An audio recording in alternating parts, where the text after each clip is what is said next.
মেয়েদের বিয়ের সময় তার বাবা মায়েরা যে গয়নাগাঁঠি বা অলংকার দিয়ে তার মেয়েকে শ্বশুর বাড়িতে পাঠায়, কিন্তু জানো এই অলংকার গয়নাগাঁঠি বানানোর পেছনে বাবা মায়ের কতটা কঠোর পরিশ্রম থাকে।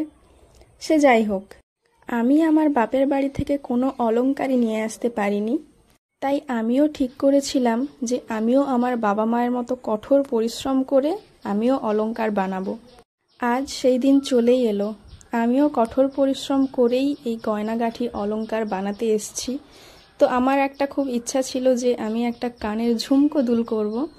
সম্পূর্ণ নিজের উপার্জনের টাকা দিয়ে নিজের স্বপ্ন বা ইচ্ছা পূরণ করতে চলেছি বস। মুখের হাসি আর গ্লেজটা তো থাকবেই।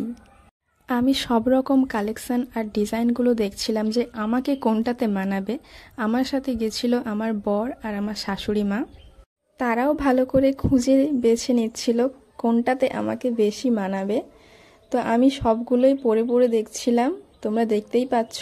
তো কোনটা নেব সেটা তোমাদেরকে পরেই দেখাচ্ছি।